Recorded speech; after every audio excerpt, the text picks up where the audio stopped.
Mesdames, Messieurs, peuple congolais, être citoyen, c'est être informé. Et pourquoi? Parce que l'ignorance est la pire des souffrances.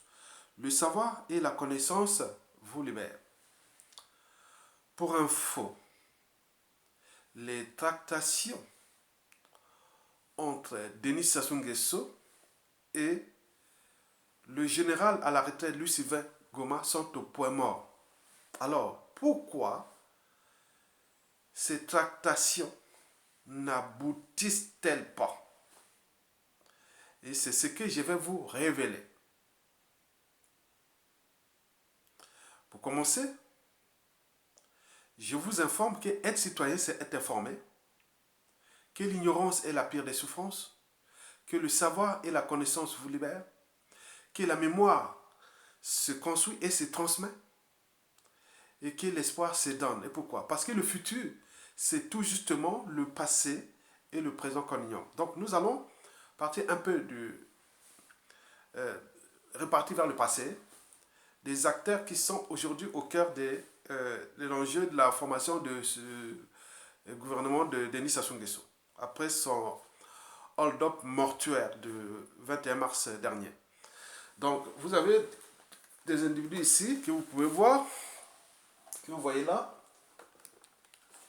Là, c'est le colonel Elenga, à l'époque des faits. Il est devenu général. C'est lui qui était le chef d'état-major des armées pendant Sassou Nguesso I. C'est-à-dire de 1979 à 1991, on appelait ça Sassou Nguesso I.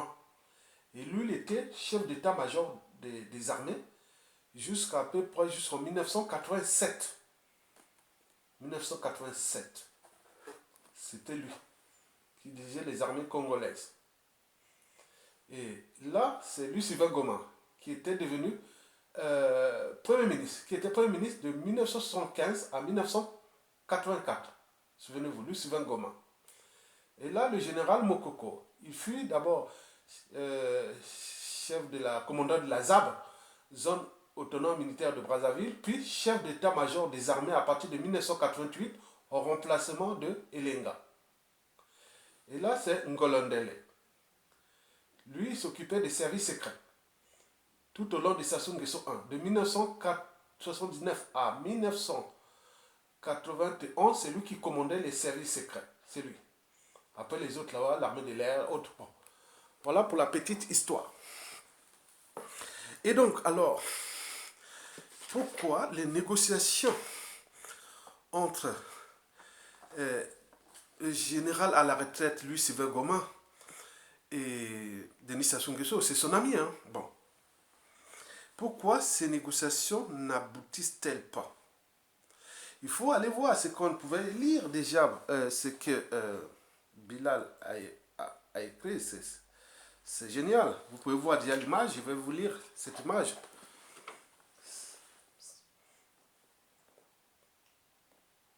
Donc on demande aux Congolais d'aider Sassou Nguesso à trouver son premier ministre parmi ses candidats qui sont parmi vous là. Ça, c'est ce que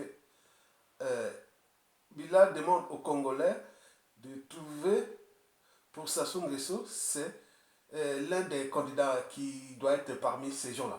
Donc, qu'est-ce qu'on pouvait lire? On pourrait lire affaire primature. Il hésite parmi ces candidats, aidez-le à choisir. Guy Brice Parfait Kolela est parti avec la substance des pouvoirs d'un président puisque choisi par le peuple puis mort pour lui le jour même du scrutin. Faut se dire la vérité. Sassou a été battu par un mort. Le fauteuil de Sassou n'est plus qu'une coquille vide puisque usurpé. Spirituellement, Sassou n'est plus président. Il ne fait que forcer la nature des choses. Et il le sait. La tricherie te cale au cou. Donc, parmi ces ministrables, les premiers ministrables, bon, vous vous avez ici Manuel Valls, hein, commençons par, oui, Dominique Strauss-Kahn, hein, vous le voyez là, il est là. Donc, il y a Dominique Strauss-Kahn, il y a Manuel Valls, il y a Lucifer Goma, il y a Rachida Dati, il y a Mathieu Pigas, qui doit être là, il est quelque part là, hein, Mathieu Pigas, après il y a Jean-Yves Le Drian, et puis Bernard Kouchner. Donc voilà les premiers ministrables qu'il faut vraiment faire vite parce que le pays est aux abois. Donc il faut demander sa son soit trouvé vite un des premiers ministres, selon Bilal. Mort de rire. Mesdames, Messieurs, le peuple congolais. Donc, allons maintenant voir pourquoi ça coince. Donc, ça, il faut déjà aller voir un peu la température du côté de Bazanouz qui a publié cette tribune. C'est des témoignages, vous pouvez les lire ici.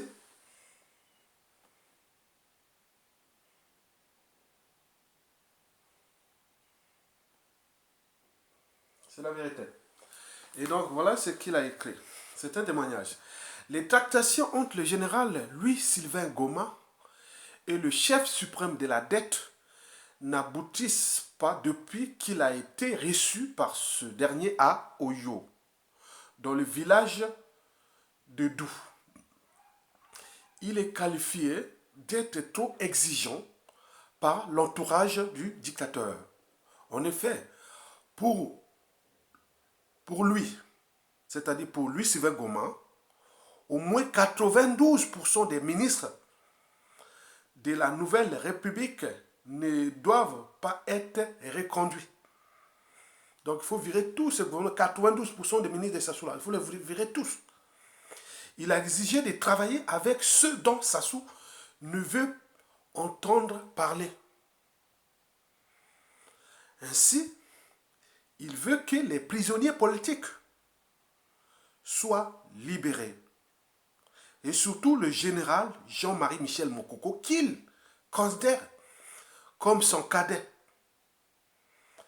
Les jours futurs, nous vous en dirons plus. Dans la révolution. Donc, vous avez ça, vous avez là, le texte est là.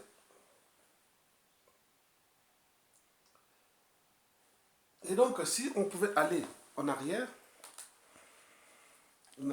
on va retrouver cette image-là. Pourquoi on dit le futur? C'est tout simplement le passé et le présent qu'on ignore. Hein? Donc, cette image-là du général Jean-Marie Michel Mokoko, voilà, que je vous ai présenté. Voilà. Louis-Sylvain Goma, qui est là, il considère Jean-Marie Michel Mokoko comme son petit frère. Et voilà, vous avez tout compris. Mesdames, Messieurs, peuple congolais, ceci dit. Alors pourquoi Louis-Sylvain Goma donne trop d'exigences, donne trop de demande, comment on peut dire ça?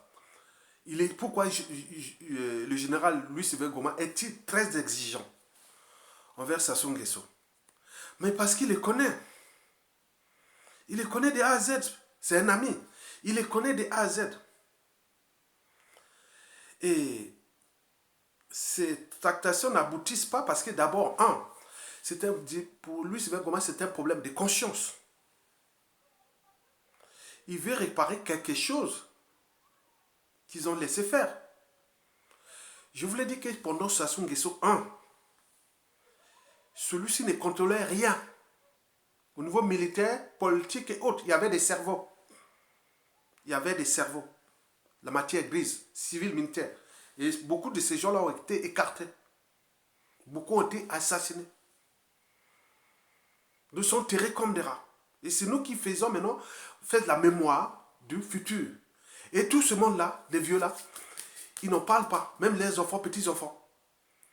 Et donc demain, ils ne vont pas bouder parce que le futur, c'est tout simplement le passé et le présent qu'on ignore. Heureusement que nous avions encore, on connaît ces histoires-là parce que les années 80, quand Sassou Nguesso arrive au pouvoir, en 1979, nous on était au collège. Après, on rentre au lycée et autres. On a bénéficié de ce que les anciens avaient fait, c'est-à-dire les Youlou, le président Youlou, le président Massamba Deba, le président Marine Gwabi, qui ont fait du bon boulot au niveau de l'éducation. On était au haut niveau. Dès que ça soit arrivé, il a détruit, c'est maintenant un pays d'ignorants, de voleurs et d'assassins.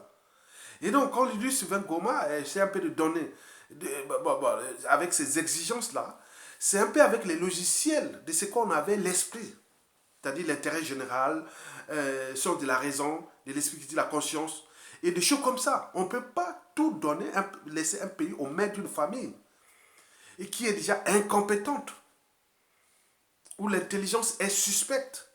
Là-bas, on n'est que dans la bêtise, la médiocrité. Non, c'est pas possible. Donc il a dit non, virez-nous tout ça si vous voulez qu'on sorte votre régime. Et Sassou est coincé. Parce que pourquoi il est coincé? Parce qu'il sait que, bon ben, si met des hommes nouveaux, qui sont vraiment avec l'esprit, vous voyez tout ce que, pour voir comme l'esprit de pouvoir qu'on voit quelque part aussi dans beaucoup de pays du monde ou d'Afrique, où les gens prennent la responsabilité de gérer l'affaire publique. Sassou, c'est la révolution, hein. Sassou est dégagé. Parce que Sassou, en fait, il veut contrôler tout. Quand tu prends un gouvernement, tu nommes le ministre de la Défense, ministre de l'Intérieur, ministre de ça. Mais Sassou dit non, non, non, il faut laisser ça à moi. Il faut de toi. Non, non, non, non, non, non, c'est pas possible. L'économie, non, non, non, il faut laisser ça à moi. Non, non, non, non, non, non. Le ministre de la Défense, le ministre de l'Intérieur, plein de trucs, il faut virer ça. Il faut que moi-même, mes gars. Oh, non, non, non, non, non. Je me souviens de l'assassinat du commandant Marangwabia. Hein, parce que moi, j'étais le patron de la ministre de la Défense, ministre de la Sécurité, ministre de patron des services secrets. On voit la suite, on la connaît. Donc, ça s'ouvre, c'est un malin. Il dit non, il faut laisser tout à moi. Ok, en laissant tout à lui, sous ses membres stratégiques d'un pouvoir, c'est-à-dire la défense, la sécurité, l'économie, l'éducation et plein de trucs là. Donc, s'il perd ça, c'est la chute. Or que lui ne veut pas perdre ça. Il veut garder ce qu'on appelle les obligés. Sassou Nguesso a contacté plein de cas de Congolais qui pour lui, c'était des obligés. C'est-à-dire les gens qui étaient derrière lui, qui pouvaient faire comme il manipuler comme il veut. Mais là, ces gars-là ont tous refusé. Maintenant, il reste que lui, Sylvain Goma, qui est là en train de négocier. Mais il me semble que, au vu de la lenteur, c'est que ça coince. Sassou est coincé. D'autant plus que même si il nomme ce gouvernement, ça sera pour l'intérêt certainement national. Mais au niveau des bailleurs de fonds et autres, non, il faut que Sassou tombe. On ne va pas donner l'argent du FMI, même si c'est un bon gouvernement, puisque lui, il est encore là, en commande de la machine, à voler, à tricher, à faire n'importe quoi, à coup bas, coup tordu à tous les réseaux. Mais dès qu'il ne sera plus à la tête de ce pays, on donnera l'argent, hein, du FMI ou de tout ce qui viendra. Hein. Mais pour l'instant, le gouvernement là n'est que là pour kipper, par exemple le cas de Luc Sylvain Goma, s'il forme son gouvernement, ça sera qu'il là pour réparer une partie de la justice. Parce que pour lui, c'est un peu moral. C'est-à-dire, il sait qu'il s'est passé quelque chose, il était au bon moment, au mauvais endroit dans les années 70. Et donc là, il veut réparer quelque chose avant de mourir. Mais Sassou ne voit pas ça comme ça parce que lui, il n'aime ni ce peuple, ni ce pays, ni l'Afrique, ni quoi que ce soit. C'est un mercenaire. Donc lui, il ne voit pas comme ça. Ok, lui, Sylvain Goma dit non, mais virez-nous tout ça. Moi, je sais comment faire. Mais aujourd'hui, il y a des talents qui sont partout. On va là, peut-être qu'on va aboutir à un gouvernement d'union nationale, mais et surtout arriver à aboutir à un dialogue inclusif pour que tout nous laisse fou la paix et laisse ce pays avec les nouvelles générations et gérer autre chose. D'autres disent non, mais on peut laisser une transition politique de 5 ans avec le général Mokoko, après on fait les élections, ça fait 1 sur 10, on tourne autour. Et donc il y a tellement de propositions. Donc Sassou Nguesso est coincé. Il est coincé au niveau de son régime parce que il sait que s'il perd ce gouvernement-là, déjà il a perdu, le peuple l'a vomi hein, depuis des années. Maintenant, s'il reste le pouvoir là, mais le pouvoir, s'il perd le gouvernement, c'est fini. Mais il y a aussi les enjeux géostratégiques qui se décident parce qu'avec les pressions sociales et la convergence des luttes et des frustrations sociales des victimes et autres, il va arriver un détonateur, une rupture. Et cette rupture sera agrémentée par les pressions géostratégiques, puisque ce qui se passe en Centrafrique, on vient d'arrêter des mercenaires non, en Centrafrique, et des mercenaires français, des choses comme ça. Donc on voit les enjeux qui sont là. Donc il y a beaucoup d'enjeux là, qui sont d'abord nationaux et aussi géostratégiques au rapport de la France-Afrique et autres. Ce qui fait la force de Sassou qu'il est encore là tranquille, puisqu'on nous appelle les Pongolais. Pourquoi les Pongolais? Parce que vous voyez les Pongolais, par le civil politique militaire, au vu de la situation, il n'y a plus de gouvernement, il n'y a plus de pouvoir. On aurait pris notre responsabilité. Parce qu'un dictateur n'a pas de concurrent à sa taille tant que le peuple ne relève pas les défis. Et donc nous sommes là dans cette situation. Donc la raison pour laquelle ça coince, c'est que Louis Sylvain Goma veut réparer quelque chose. Il veut réparer quelque chose. Or, quand nous voulons réparer quelque chose, ça risque de faire perdre les prérogatives, les moyens de pression du régime Sassou Nguesso contre le peuple pour se maintenir au pouvoir. Il va perdre beaucoup de choses. Il risque d'arriver quelque chose plus facilement. C'est-à-dire désintégration du système de l'intérieur à travers un gouvernement. Donc lui, on n'en veut pas. Deuxièmement, il y a les enjeux France-Afrique qui sont géostratégiques. Ce n'est pas avec Emmanuel Macron, il y a la tension et autres. Bon, ça, c'est les affaires. Mais nous, au niveau national, des enjeux, et il y aura la pression sociale et la convergence des luttes et tout ça qui va faire que, boum, il va se dégager. Mais si et seulement si il n'y a pas ce gouvernement, s'il n'y a pas Louis Sylvain Goma, je ne vois pas aujourd'hui quelqu'un oui, lui, il l'accepte parce que c'est son ami. Mais je ne vois pas quelqu'un qui va accepter ce poste-là. Même Louis Sylvain Goma, en acceptant ça, mais sinon, il ne va pas jusqu'au bout de ses convictions. Il est sûr et certain, il va être broyé, il va finir très très mal, cette affaire-là. Et ça sera vraiment pour les enfants, petits-enfants de Louis Sylvain Goma, quoi. Parce qu'il aurait voulu réparer quelque chose avant de mourir, quoi. Mais là, il est coincé à Sassou Nguesso et la France-Afrique. Bon, je ne sais pas comment ça se passe là-bas.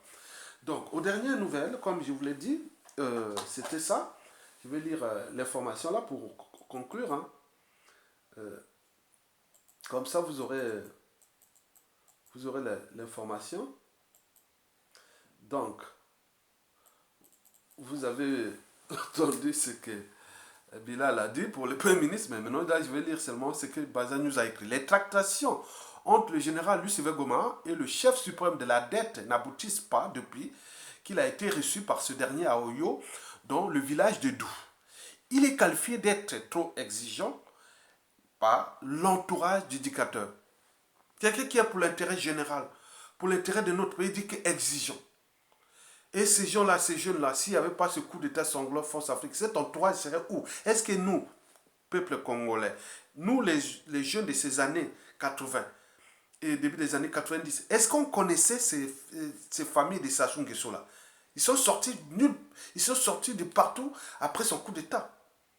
Et s'il n'y avait pas nos erreurs du passé ou autres, ce clan qui a détruit, volé tout ça, ce pays, il serait vraiment, on ne saura même pas qu'il y avait tant d'enfants, petits-enfants de Sassou Nguesso. Donc vous avez tout compris. Bon, Bazanius ajoute, pour lui, c'est-à-dire Louis Sylvain Goma, 92% des ministres de la Nouvelle République, c'est-à-dire la République de Sassou, c'est avec sa nouvelle constitution qui s'appelle la Nouvelle République, avec la constitution la plus liberticide, antidémocratique, antisociale, immorale, dissolue et criminogène existant au monde.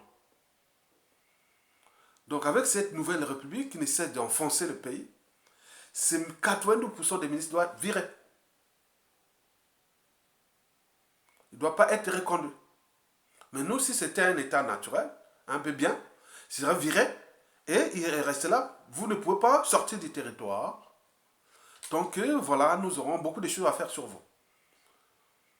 Donc vous ne pouvez pas sortir du territoire.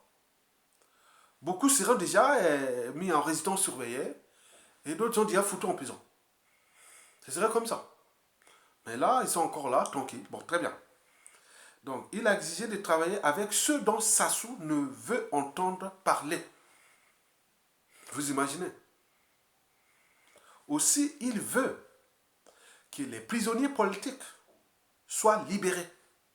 Et surtout le général Jean-Marie Michel Mokoko, qu'il considère comme son cadet. Les jours futurs, nous vous en dirons plus dans la révolution.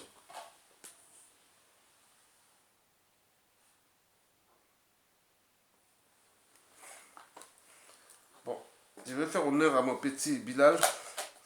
C'est lui, vraiment, c'est notre génie de la com.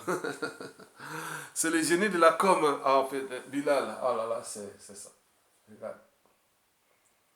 Borderie Bilal. Ah ouais. Donc, si Sassoon, si lui, Sylvain Goma, est recalé, bon ben, Sassoon n'a qu'à trouver les premiers ministres parmi. Ah, mort de rire. Bon, je vous remercie et à bientôt.